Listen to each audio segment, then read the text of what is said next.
Threat actors have one goal in mind, and that's to make a ransom. Threat actors don't always attempt destruction of backups, but the truth is, could they have, right? Could they have effectuated a destruction of backups? 84% of the time, that is true.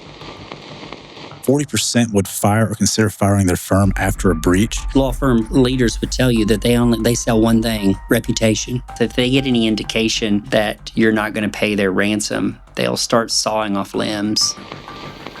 You got breached because you didn't get the basics right. Passwords are too short. MFA's not implemented. They end up in these horrible situations where they've got to decide, do we lose our company or do we pay a $10 million ransom? People learn one of two ways. They learn by pain or vision, and most choose pain.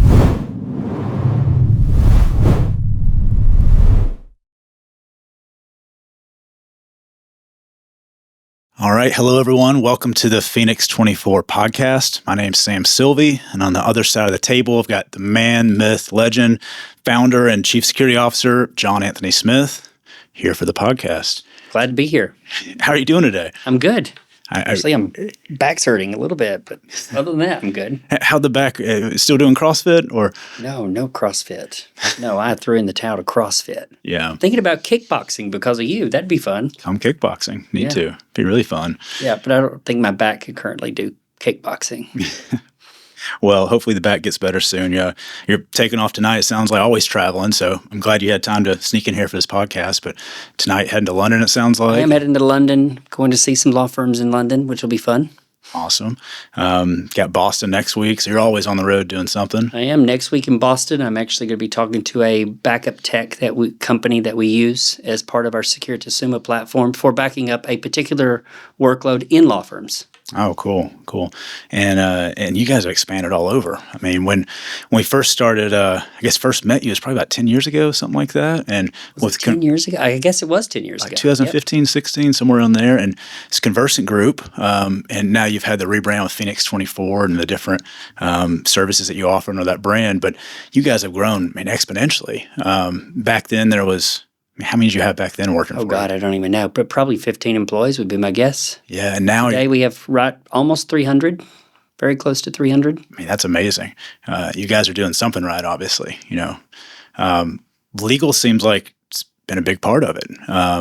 Other podcasts that I've listened to you on, there have been some cool stories of how you got into legal. And one of them was about, I think it was a California law firm. Is that how you got started? Yeah, actually, it's an interesting story because when I sold my last company in 2008, I went to work for a legal software company in Atlanta. And they obviously focused on law. And while I was there, I was deploying a CRM platform, they at the time called CRM for Legal. And when I logged into this law firm systems, I noticed that their Citrix platform was not secure. They were actually passing passwords across the internet in clear text. They were also passing all their communications over the internet in clear text, so it was no encryption whatsoever. And so I called them up, called my contact, and I was like, look, it's probably none of my business, but I think you should know your remote access system is not safe. And they're like, oh my God, can you fix it? I'm like, yeah, I'm capable of fixing it, but it's not really what I'm here to do. I mean, I'm here for CRM. But nonetheless, I flew out there the following week and rebuilt the entire infrastructure. Fast forward, a few months later, a company out of Chicago, which is now called HBR Consulting, actually performed an assessment for them. And long story short, the only thing they gave good marks was the environment that I had rebuilt.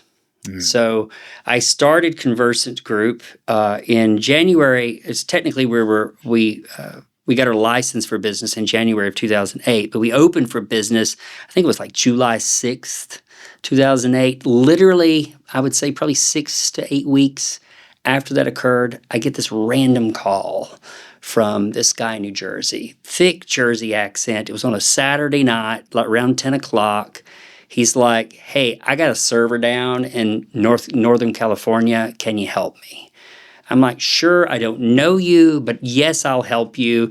And there's an old saying, and Richard Branson, I don't know if you know this quote from Richard Branson, but he says, when presented with an opportunity, just say yes. You can figure it out later. Yeah. That was one of these situations. His name is Darren. Darren he sent me the creds. I got the server back online within a few minutes. I texted Darren, and then he immediately called me. He said, "Don't send me thank you. Don't send me a bill," and he hung up on me. I'm sorry. He said, "Thank you. Don't send me a bill. I will take care of you," and then hung up on me. Sorry. So I get a call the next Monday from Darren, and he's like, "Hey, I need you in Southern California. Okay, a Citrix environment, a Southern California firm. They've been struggling for years. They need help. The lawyers are pissed. Can you do it?" I'm like, "Yeah." He's no problem. You need to be there tomorrow. I'm like, "Okay, sure." So that's, in a nutshell, the story of how we really got into law and how Conversant Group really became aligned with law is because, one, I've been doing it in my prior life, but it really became a national brand for us because of the influence from Darren. That initial spark is what caused it. That firm that had that server down on a Saturday night was the same one that I had rebuilt Citrix for. Oh, wow. And so that was the connection. And Darren actually is the one that had performed the assessment at HBR Consulting, which is how we came to meet. He knew me by my work. Man. So that's a pretty awesome story. Yeah. And before that, I mean, you've worked in cybersecurity of all types of different companies and really grew with legal. And I know if people are listening and watching, they've probably seen you at ILTACon, speaking conferences all over the place. To me, like, I've heard some of those conferences that you've spoke at, and the passion you have for it and how passionate you get about cybersecurity, like, it draws attention. And not to mention, it seems like a lot of kind of common sense that people seem to overlook, especially in like preparing for a breach restoration.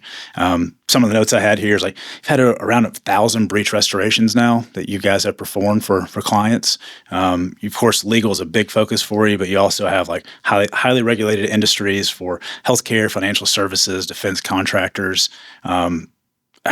16 plus years now. It's pretty amazing. Yeah. So obviously the company launched in July of 2009, but because of all the breach work, I mean, we've essentially been in all the industries, and thankfully for the practice of law in particular, I mean, we've worked numerous law firm breaches, and I would say because we worked many of the industry breaches for which the law firms represent those companies, it's actually been a blessing, right? Because the truth be known, law firms certainly need their own security, but they also represent companies when they land in these breaches. So we actually have the benefit of having relationships with law firms for really two different angles, right? We have the angle of serving their IT departments and their own defenses and their own recoveries, but also, of course, serving with the lawyers themselves who are working with clients, which is wonderful. To your point about 1,000 breaches, it's interesting because there's an old saying at ILTA. I think I actually heard it from Leland Smith on our team. He actually runs our assessments practices, but he said once that law firms are the easiest path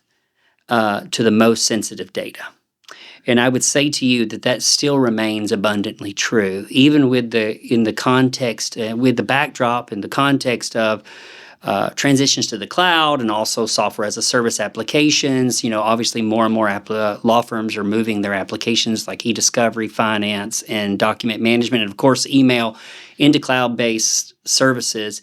Even still, that data is highly vulnerable, not only to exfiltration, which frankly law firms commonly fear the most, but also to destruction. I think what law firms commonly miss, and frankly what most companies that have landed in breach have missed, is that the law firms in this case, are responsible for their own backups. I mean, they have to be. At the end of the day, even if you've transitioned your data into a cloud-based model, those companies are not backing your data up.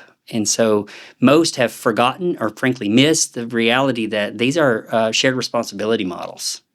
Yeah. And you have an obligation to protect your client's data, especially lawyers. Lawyers have an ethical obligation to preserve the data that they're working for their clients. So I don't know. That was a long-winded response, but that was perfect. I had one of the stats written down here from one of the the pitch decks, I guess one of the presentations, but with recoverable backups, and I'm sure you have this completely memorized, 84% do not survive. Of the remaining 16% that do, 50% cannot provide suitable recovery time, and then 33% of ransom paid is still unusable. Yeah. So, yeah, I mean, what we know from our breach sample is that about 84% on average of organizations that land in significant mass destruction breach, some form of significant destruction, they're going to have a significant failure of their backup and recovery capabilities, or they were not orchestrated for survival. Meaning, threat actors don't always attempt destruction of backups. But the truth is, could they have, right? Could they have effectuated a destruction of backups? 84% of the time, that is true. We also know from our assessment sample that about 86% of the time that companies we meet in assessments have backups that are not survivable, meaning a threat actor, if they so willed, could destroy them. And this is a big deal because even Coalition, Daniel Woods, who's a researcher at Coalition, which is a cyber liability carrier, he actually said in a recent publication on his LinkedIn, he said that 58% of organizations, according to their claims data, found that they had a partial or full failure of their backup and recovery capabilities. That's during breach. Now, frankly, all breaches don't result in claims. And certainly, we're actually going to see the worst of it, right? Because we're a recovery company. So certainly, our stats are highly likely to be bigger than theirs. And certainly, it's true. We know that backups 84% of the time on average are not orchestrated survivably. In the context of law, I commonly hear from law firm IT professionals, well, we don't really have to worry about this because we've transitioned most of our workloads into iManage Cloud or NetDocuments or Relativity's eDiscovery, Cloud eDiscovery platform, or there's all kinds of them out there now. But the truth is if you really dig down into the nuts and bolts of all of those models, those providers are commonly not backing up the law firm's data. And if you really read the fine print of the contracts, which shockingly most lawyers probably didn't even read those contracts, they just got signed, there's a shared responsibility model for protecting this data. So while it is in a SaaS platform, it can still be destroyed. The unfortunate reality for law firms is once they've handed their document management system over to iManage Cloud or to NetDocuments or whomever is doing it, even OpenText, what was formerly called OpenText, I don't know if that's still the name of it or not, but these cloud platforms, if they were to get hacked, the law firm's data can actually be stolen or destroyed outside of the law firm's control. But it doesn't negate the fact that the law firm, of course, still has a responsibility to preserve that data. And so what we see is that while IT professionals in law will make these arguments, they frankly don't hold water because they're making a flawed assumption that the third parties actually designed their own systems for preservation of the data. And what we know statistically is highly unlikely. 58% according to Coalition, 84% from our own data, 86% from our assessment practices. It is highly likely that a third party is going to orchestrate a backup and recovery capability at a SaaS provider in a manner that's survivable from destruction. Statistically unlikely. And what happens to these law firms that go through this? When they're on the bad side of the statistics, if they don't have a survivable backup, they're either completely held ransom, they have to pay something, right? And I know you've got some stories and can't talk in details on that, I imagine, but I had a stat here that was average cost of a data breach for law firms around $5.08 million. It's a 10% year-over-year increase. Yeah, I would say that in that stat in particular, when we were discussing that before coming in here, that particular stat is interesting because I think smaller firms are pulling down the average because I would say it really depends on how big the firm is, what the revenues are, who their clients are, what kind of law they're practicing. A simple example, high-stakes litigation practice with just say very, very risky and frankly very expensive intellectual property cases, just as a simple example. If the threat actors stole that data, contacted those clients, dumped intellectual property data on the internet. I mean, there are major financial implications to a law firm for malpractice. So I would say to you that $5 million sounds cheap in the context of some of the breaches that we have worked. I can certainly tell you that organizations are commonly paying ransoms that exceed that number when they can't recover. And actually, if you read Daniel Wood's post on this matter, he makes a point that organizations that do have a viable recovery path do commonly pay less ransom. And frankly, he even goes on to say, I believe, if my memory is correct, that they actually don't pay ransoms at all. And so I would say when you see a stat like that, or even the truth of the matter, when you see a number that's bigger than that, I would say it commonly means, one, they didn't have a path to a recovery, and two, they were probably trying to keep an exfiltration event off the dark web.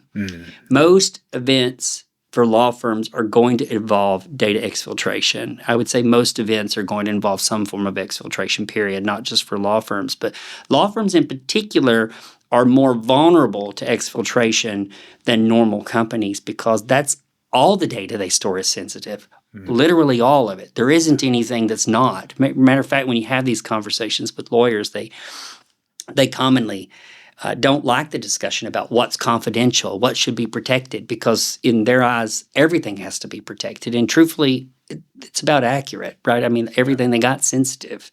And so exfiltration does commonly lend itself to high ransom payments. And so, but even worse, to the point of recovery, if a law firm can't recover, well, I mean, they have no choice but to pay a ransom. You made the point that unfortunately, you said 33%. The unfortunate reality is that decryption algorithms don't work very well.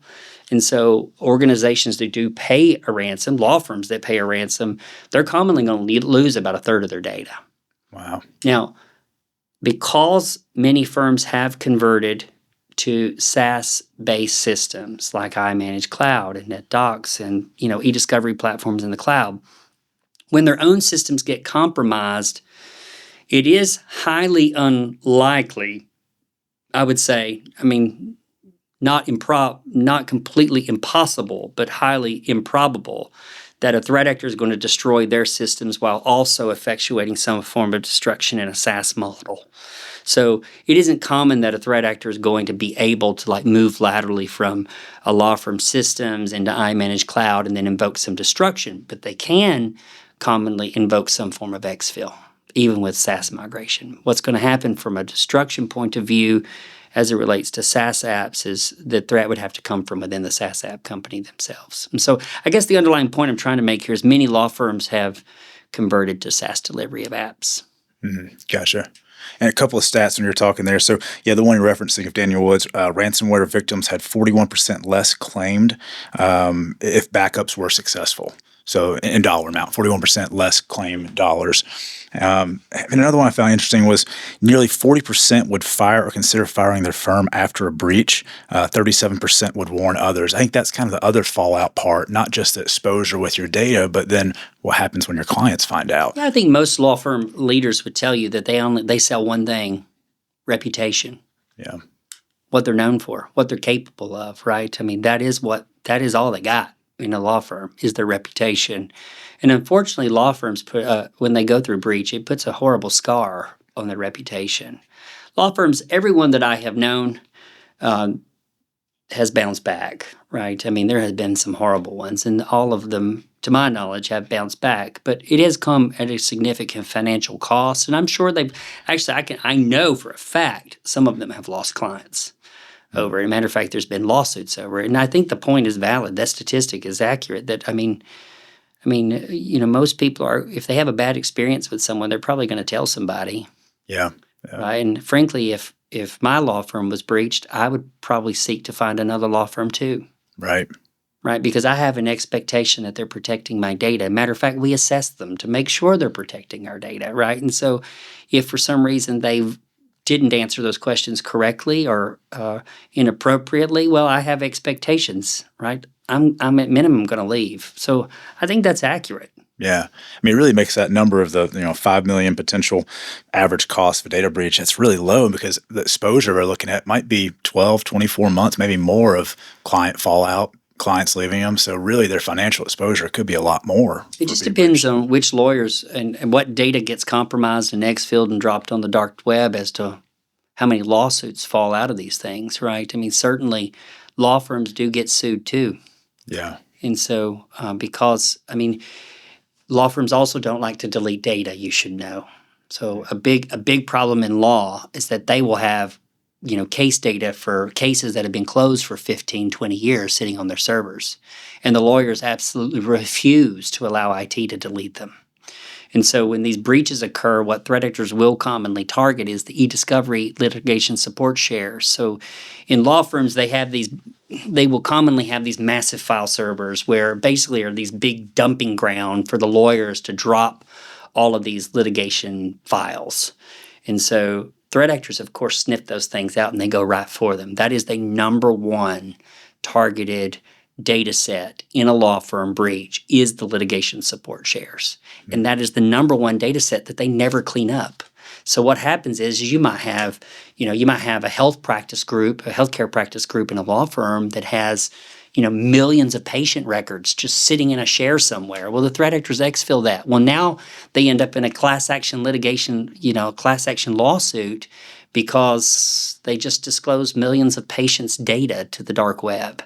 Yeah. Right. So these threats are real. So I would say a fewfold. Firstly, of course, law firms need to be protecting their data so that they can recover it. But second of all, they need to be protecting themselves from data exfiltration because those are the two most likely events, right? Destructive act that you can't recover from coupled with some form of significant exfiltration, and they're going to target that old data.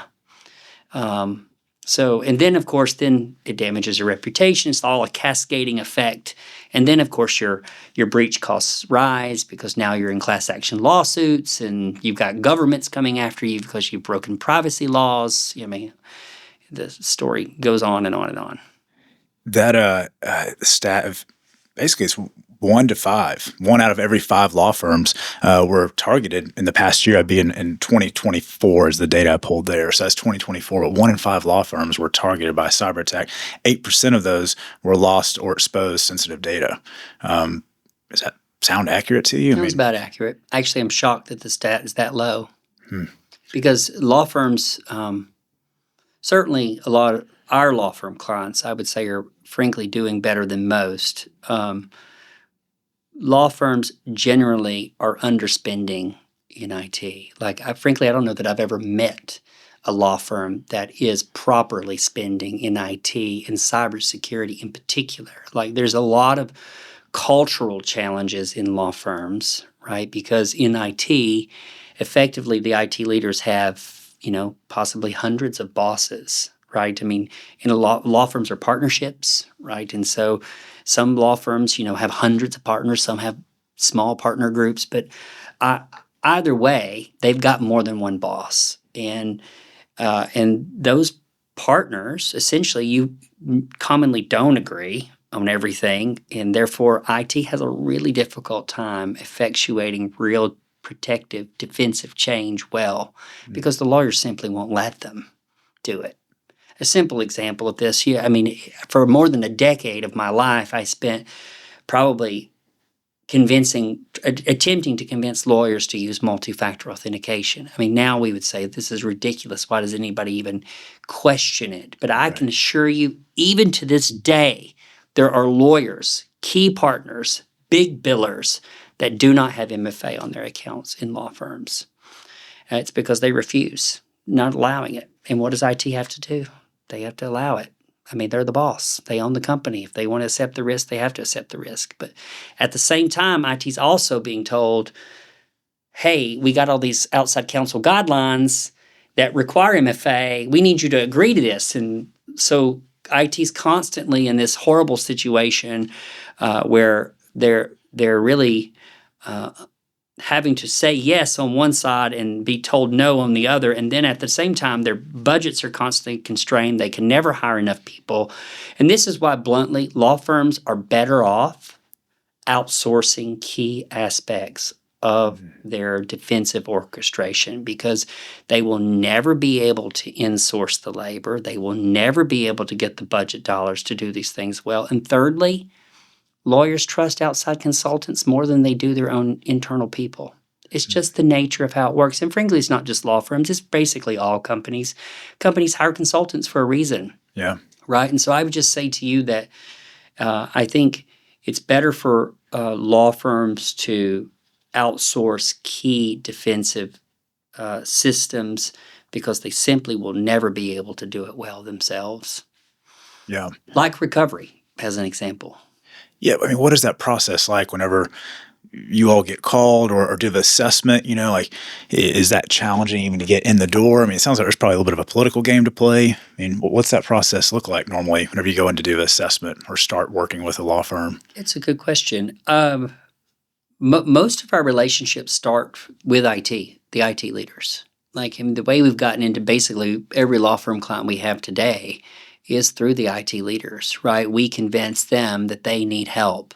And usually it's through a process of assessment, right? I mean, truthfully, if I were an IT leader in a law firm, a CIO, a CISO, a director of IT in a law firm, and looking out over the landscape of breach, what I would realize, having even not being on this side of the equation, what I would realize is that there's probably something out there I don't know that's going to get me. And I need some help from somebody that does know so that they can show me the way.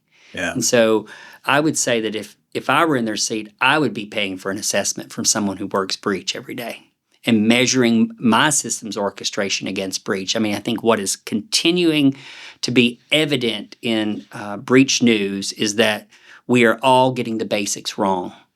And I would even argue that we are still squabbling about what the basics are even. Like, I mean, you've got, but sorry, I would get off tangent, but Yeah. you should do an assessment. Law firm leaders really should do an assessment. That is the wisest approach. So really kind of having IT or whatever their job title is, you have that person's back, really like helping all of your team's experience where this is all you do. You're bringing all that knowledge to the table to really give them more job security. Absolutely. It's about amplifying their role, not replacing their role, right? I mean, and I think that is always a fear of IT leaders is, hey, we're going to hire this consultant. They're going to try to roll our heads. Right. That's not the case. That's not how we roll. And frankly, at the end of the day, you're at a disadvantage if you don't get outside help from folks that do this every day. When you're working inside of a single IT department, you're not seeing what threat actors are commonly doing and how they're doing it. And so you need that outside perspective. And that's what we bring. I mean, we bring a resiliency perspective. We can tell a law firm using their own data what is likely to cause their breach and whether they're going to be able to recover timely or not, and whether they're going to be able to recover at all, really. And do they have key pieces of data that, frankly, aren't protected, right? I mean, I mentioned the SaaS models for e-discovery and document management. These are commonly not protected in law firms. They're not backed up. They're not protected. Right? So I bring it up so frequently because it's a common problem. But even to amplify that, amplify that risk, or if I were to pull out essentially from the risk of destruction on specific data sets, I would just say that the basics aren't right in law firms either, right? And they need that pointed out too. Like what things about our configuration of our VPN, our Citrix, our remote access platforms, how we're accessing the SaaS apps, what about all of that is going to amplify the path of a destructive act from a threat actor or an exfiltration event, right? And so that's what we do in our assessments, right, is essentially try to bring all that stuff into the light. Yeah. But you guys actually, for that assessment, I mean, it's not just a one-time thing. That's like 12 months, right, that you all are working with them during that assessment, or? Mm-mm. No, it's a good question. No. Our primary platform is something called the Ransomware Backup and Resiliency Assessment. That is our most popular assessment platform. It's called the RBRA for short. What we're doing in that assessment is essentially measuring three things. Will you have a recovery? So are your recovery capabilities survivable? 2, will your recovery be timely? And we tell you what we expect your timeline to be. And 3, are there parts of your other infrastructure and cybersecurity controls that are going to increase the likelihood of a threat actor making it so far as your backups to begin with.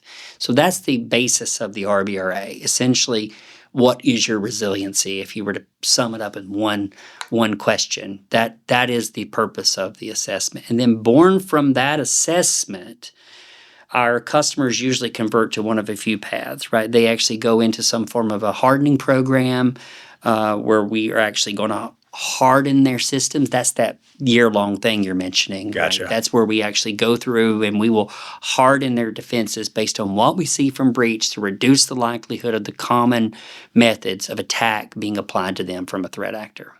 That's the hardening program. That is also encompassed into our Securitasuma platform, which is an assured resiliency platform. And so because of the stats that you just quoted earlier, what we know is most businesses, especially law firms, are not ready to perform recovery. And so essentially think of Securitasuma as really an all-encompassing, easy button for resiliency. And so that includes the year-long hardening. Actually, it includes the hardening for the entire term of the agreement. So 3 to 5 years. We're constantly hardening. Gotcha. And you're helping with their backup recovery plan, so that way they're ensured to have a backup that's going to work in a timely manner. Oh, yeah. So we're orchestrating against what we call the 5-4-3-2-1 principle. It's our own principle of recovery. Essentially, we're orchestrating enough copies stored in multiple immutability algorithms on multiple locations with multiple identities, with two or three person rule applied, all this stuff applied to essentially to make sure it will survive. Yeah. What we know is that if you're going to actually orchestrate a survivable recovery, a single copy of backups is not enough. The threat actors are commonly going to be able to find a path to a single copy of backups and attempt some form of destruction. So in Securitasuma, firstly, we are orchestrating for survival. That's number one. Number two is we're orchestrating for timely recovery. So we are also testing recovery weekly, monthly, quarterly, and biannually. So we are basically increasing our recovery schedule every week, every month, every quarter, and biannual to a point to basically prove out what their recovery time would be all the time. So we're continuously testing recovery time so that we can properly estimate how long it would take to put the data back. And then thirdly, we're hardening their systems to make it very difficult for them to even attempt the destruction to begin with, right? And so we have a platform we call administrative identity, admin identity for short, where actually we can drive 60 to 70% of the common causes of mass destruction out of an environment. There is one primary thing that basically every company gets wrong that causes threat actors to be able to destroy so many things with great ease, and we solve that thing in Securitasuma. So that is, of course, separate and apart from backup. So again, it's a resiliency program really designed to reduce the likelihood of mass destruction, but most importantly, to recover from mass destruction with assurance. Then, of course, we also bake in the promise that when you have your breach, we'll actually recover you for free. I mean, that's like the cherry on top. Yeah. Yeah. It's a good offering. Now, I was curious, you said there's one thing. Is that one thing like a secret you can't tell us, but the one thing that always... Yeah, I would like to have a conversation, about that. Okay. I mean, it's all around administrative identity. Obviously, the name of the product is admin identity. Essentially, organizations are putting things in their primary identity plane that actually causes threat actors to be able to destroy. Because Active Directory, which is essentially what everybody uses, is violated in basically every breach. And so if the threat actors are able to gain access to Active Directory and you've co-joined critical systems to Active Directory, then the threat actors are going to be able to move laterally into these other things with absolute ease. And so our solution for admin identity, of course, there's a whole conversation here we don't have time to talk about probably on this podcast, but it's so simple. If they just do what we advise, and it is included in our services, if they do it, then we will drive out so much risk of mass destruction from the equation. So the one thing I can't talk about. Sure. They're putting too much shit in Active Directory. That's Yeah. really the punchline. Gotcha. And we have a solution to solve that quite easily. Gotcha. Well, it sounds like a good reason for people to reach out. They're curious what that one thing is for an assessment, or maybe on one of the future podcasts we can dive into it a little more. I know all these things we're talking about. It's kind of a general overview of everything. Every one of them we could dive into and probably talk about for hours, especially if more coffee and fuel for us. But I did have a couple of notes here on Scattered Spider, Akira. You said Akira is kind of the main one that threat actor that. I mean, tell me some stories on that, because I've heard of some, and it's always fascinating to me. Well, I'll talk about Akira and Scattered, but Scattered takes a lot of news, right? I mean, a lot of organizations report on the breaches that they have done. Certainly, they hit the gaming industry, they hit the retail industry, they've hit I think one airline. They get around, and the reason I think they take so much press is because of their methods. We have seen Scattered obviously manipulate the help desk, and I know you and I have been talking about that a little bit. As the threat actors will commonly call into the help desk and say, "Hey, I'm John Smith. I need a password reset, or I need my MFA reset," and the help desks just do it. Matter of fact, so Scattered Spider is quite bold, and they speak perfectly good American English. So when they call the help desk, right, there's no accents, they don't sound Russian, right? They speak good American English. So the help desk just reset the passwords, right? Most help desks, unfortunately, are not verifying identity, right? And if you're operating a company at any scale whatsoever, there's no way for the help desk to know everybody's voice. And now with AI, voices can be manipulated, right? I mean, they can be simulated. So with all of that, Scattered Spider loves to do that. Also, early on when they were hitting the gaming industry, they are also performing a lot of SIM swapping. So even if you had MFA enabled, if they were somehow able to get your password, they would then bypass MFA by performing a SIM swap. And so basically they call up Verizon Wireless and say, "Hey, I'm John Smith. I got this new phone here and I need to move my number." Wow. And so they would then get the number moved, and then the MFA text message would come to that new device. And then, of course, they would bypass MFA using the text that they received on the other device.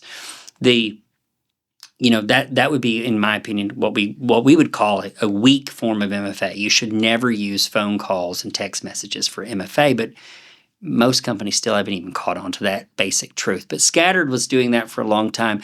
I would say what's also interesting about Scattered is they are ruthless. They are willing to destroy and delete where others wouldn't. And they also commonly recruit young. I don't know if you've read this article about the one of the individuals that was proven to be involved in the MGM. I think it was the MGM Resorts and Casinos breach in Las Vegas. He basically got off with a minor slap of the wrist because he was a minor. He was a minor at the time that he was involved. And so they like to leverage minors, and frankly, they get off. They don't, because the law in most countries are not going to try these individuals as adults, right? Yeah. If they were 14 years old when they performed the crimes, well, even if they didn't get caught until they're 18, they're still going to be commonly tried as a child for the crimes that they conducted as a child. Wow. So, yeah. And so like that gentleman that was caught in Las Vegas, he was really funny because the article said that he couldn't use the internet for a year. And I'm like, who's going to, I think it was a year. Who's going to enforce that? His mom and dad, they did a great job raising him, obviously. Yeah. They're going to restrict his internet now. I mean, who's enforcing this? Yeah. So Scattered Spider is interesting because they speak good English, they recruit young, they cause significant damage, they do so with great ease, and they commonly manipulate the help desk. And those are all fun things to talk about. Fun, I use loosely because they're different. Yeah. Right? And I think with AI, these things are actually becoming even more difficult, right? Because if you really start talking about, well, how are you going to identity check at the help desk? Well, video can be manipulated. Yeah. Voice can be manipulated. So in a world where all of those things are true, how are you going to verify identity remotely? It becomes very tough. And so there's a whole new category of technologies rising up to face this identity verification challenge. But that was mostly started because of Scattered Spider. Man, that's wild. It blows my mind how simple but yet creative a lot of their tactics were. Scattered Spider's vicious. Like, if they get any indication, or at least my best impression is that if they get any indication that you're not going to pay their ransom, they'll start sawing off limbs. I mean, for lack of better words. I mean, you've Wow. seen in these movies where someone gets kidnapped, right? And to prove they got them, they like cut off a finger and put it in a box and ship it. I mean, Scattered Spider's kind of like that, right? If they start threatening and they start deleting, and if you start removing their access, they start popping up into other directions. They're very well known for creating multiple points of reentry.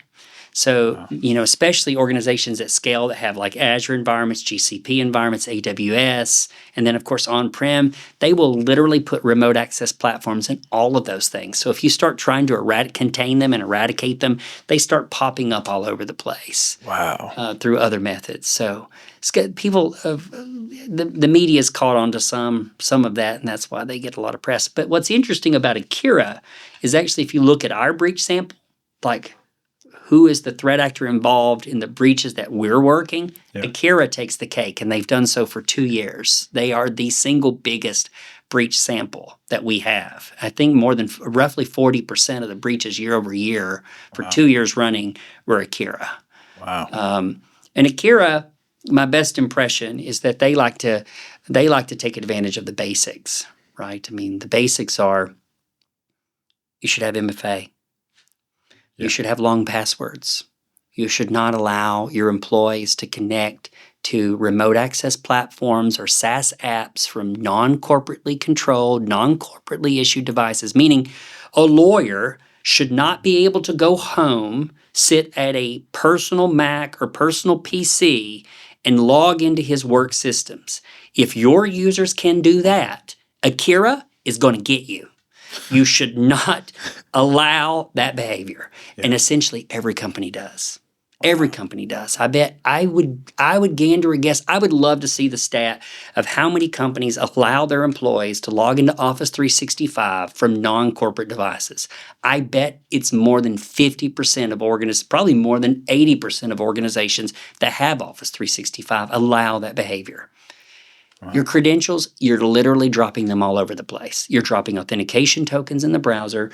You're dropping creds in the browser. The creds that are in the browser are then getting synced into Gmail accounts. I mean, you are literally putting your passwords and tokens everywhere.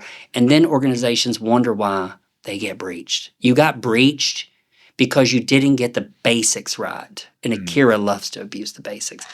One breach we worked actually with Scattered Spider recently, the threat actors found a test account that had no MFA on it. They found the one test account that had no MFA on it. Everyone else had MFA except that one account. That's the one they used. Where they got the cred, I don't know, but I could gander a guess. I bet the person who used that test account to test with that account probably logged into a browser, saved the cred in a browser, or had a token in a browser, and the threat actor simply harvested it. Wow. So it's the basics, right? If you're going to allow your employees to use VPN, you should restrict your VPN to only work on a corporate device. If you're going to allow them to read email or have SaaS apps, if they're not on a corporate device, it shouldn't work. Yeah. If you're allowing that behavior, Akira, Scattered, they're going to get you. Frankly, any threat group could get you because you got the basics wrong. Right. That's how is Akira afterwards? I mean, I guess they're basically holding it for ransom and demanding they ransom and exfil like everyone else, essentially. I'd heard some. My best impression is ransom and exfil. I'd heard some stories on how like some of them will work with ransom and they'll actually bypass, like won't even go to the firm at first. Kind of back to your story, I guess, about sawing off limbs or fingers to prove. Like a lot of times they'll bypass the firm and go straight to their clients, right, and reach out to them. Yeah, and unfortunately for law firms, it's very easy from their data to identify who their clients are, right? And if a threat actor can do that, lawyers should assume that the threat actors can increase the leverage both on the firm and their ultimate clients for ransom, right? If I were a threat actor and I had the data set for some, massive organization, I mean, why wouldn't you do that? I would probably do that too, right? You put the pressure on the actual client and the law firm for ransom. And so, yeah, law firms need to be especially careful that their data doesn't get destroyed, and of course can be recovered. But secondly, that it doesn't get exfilled, because their clients could get essentially double ransomed, right? The client gets ransomed and their firm gets ransomed, right? Yeah. Anyway, yeah, we have certainly seen instances of this. You were talking about AI and voice, video, everything that's coming out of AI is pretty amazing. But what else? It kind of seems like a perfect storm with remote work since COVID, been through the roof. So there's more volatility there, potential exposure, and you have AI now. I mean, what else are you seeing that's as all this is evolving? New types of threats or new techniques, or I don't know. What are your thoughts in general right now? So at our Fenix24 Rising event in Las Vegas this year, we did every month we have an IR debrief where we go through. We don't talk about the specific companies because we only use code names internally, so I commonly don't even know who we've worked breaches for. But we talk by code names about what we know about the breach, how the threat actors gained initial access, and how they moved laterally, and were the backups survivable, did they attempt destruction, were they successful at destruction, all those things. In the IR event at the end, I said, it seems like I said something like this. I said, it seems like there's nothing novel here. It seems like that threat actor behaviors are really the same. And they said, and I quote, yeah, there's nothing new. It's all the same. Well, they said it's all the same shit. Yeah. And really, I would love to sit here and tell you that there's something novel that threat actors are doing. It's really not. None of it's novel. It's because companies aren't getting the basics right. If we were getting the basics right, I'm sure there'd be a lot of novel things we could talk about. Certainly, there are all these things you read about that take the press. But most breaches are not happening for those reasons. Passwords are too short. Passwords are not set to rotate. MFA is not implemented ubiquitously. And most importantly, that's all resistant stuff. On the recovery side, their fucking backups don't survive. They don't have them configured to survive, right? And so they end up in these horrible situations where they've got to decide, do we lose our company or do we pay a $10 million ransom? Right? They're there because they didn't focus on resiliency first. I commonly talk about the breach pattern, right? Frankly, all breaches follow the same pattern: compromised creds, attempted persistent access, they attempt to elevate permission, they will then move laterally. Once they move laterally, they'll attempt some form of exfiltration. After exfiltration, they might attempt some form of backup destruction. And then, of course, after that, they will commonly attempt some form of mass destruction. Do they always make it through all those last three phases? No. Sometimes some events are just exfil because they don't make it that far. But threat actors have one goal in mind, and that's to make a ransom, right? And so the whole point of the pattern, really understanding it, is to disrupt that pattern. And most companies are really focused from left to right, meaning they're really buying all these various security controls. And a lot of these companies are great. A lot of the controls are great, but their companies are highly focused on buying products and not actually using them. And so the truth is, resistance will never be perfect. You will never be able to prevent all breaches. You will never be able to get all policies orchestrated through the partners in your law firm. So the truth of the matter is that you really should just own up to the fact that, hey, you're going to have a breach. And when you do, are you going to be able to recover? And that's why that assessment is so powerful, right? Going full circle. Law firms really need to understand their resiliency, and they really need to disrupt from right to left first. Like, make it hard to massively destroy. Make it hard to destroy your backups. Make it hard to exfil data, and then focus on lateral movement, elevated permission, persistent access, and compromised creds. They're probably spending enough. Most firms are probably spending enough money there already on tools they're not using. And processes they're not using. I say it's high time to focus on recovery. That's why Akira and Scattered Spider are actually so good. It's because backups aren't survivable. They can force organizations to pay. Yeah. Got no option at that point. Got no option. So if they want to have your company come in, assessment's the best place to really start, isn't it? Best place to start is assessment. Yeah. Most of our relationships today outside of breach, the ones we meet in breach, is assessment. So if you're meeting us in what we call peacetime, the best way to meet us is to measure your resiliency.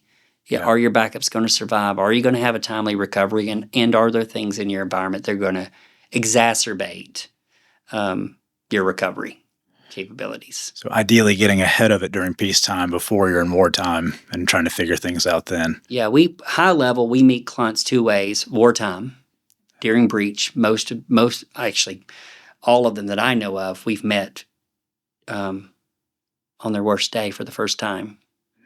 And then peacetime, which is knowing before the disaster strikes.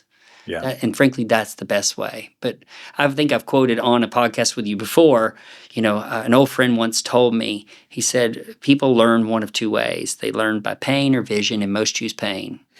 And that's really an unfortunate reality that I see keep playing out over and over again in life, is that most people choose pain.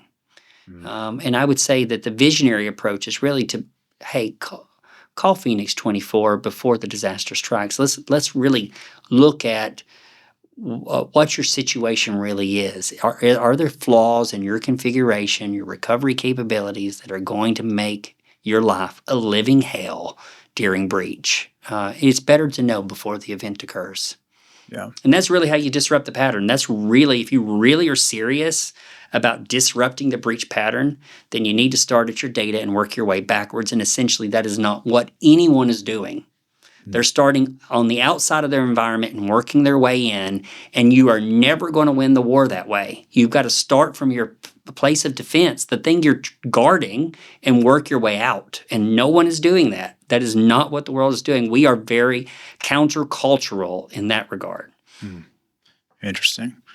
I mean, it sounds so logical hearing it here. Like, why don't people start before, in peacetime, start planning for it, make sure you have recoverable backup. But assessment sounds like the best way to get started with you all, and probably Fenix24.com, schedule assessment, and then something you could do completely remotely, in person. I mean, we do it completely remotely. Okay. Yeah, and we don't require any administrative access to your systems, and there's no deployment of agents. And we've done this for law firms of every scale, and we've done it for organizations of every scale. So in every type, defense contractors, manufacturers, financial institutions, healthcare companies, you name it. We've done it all over the world. Just like we've done breaches all over the world, we've done these assessments all over the world. And like I said earlier, from the assessment, obviously at the end of it, we have a discussion and we decide what to do next, right? Certainly there's no obligation to continue going with Fenix. But our hope is that we can convince organizations where it's pertinent, where it's applicable, to choose something different, choose a different approach. Gotcha. Well, I know you've got a bunch of speaking engagements, like always, coming up. Like I mentioned earlier, London tonight and this weekend, and Boston. Then you've got ILTA Evolve. You've got a media at RSA. Let's see. Osaka, North America. That's May 6th through 8th. That's probably the next big one, right? Where you're speaking. Yeah, I think Osaka is the next big one. Yeah, I'll be in Boston next week, speaking at one of our partners that produces a tool that's built into Securitasuma for backing up a specific legal workload, and then I will be at Osaka, I think, is the next, and then ILTA Evolve. And then, and RSA's in March, I think. Okay.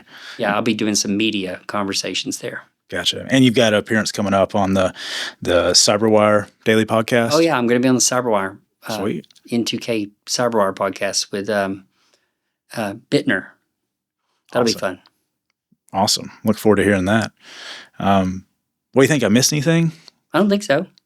No, it's been fun. Yeah, I think that was a solid overview. And of course, you could dive into the weeds on any one of these and keep going. And we got lots of future podcasts to do that on, but I think it's been a good one.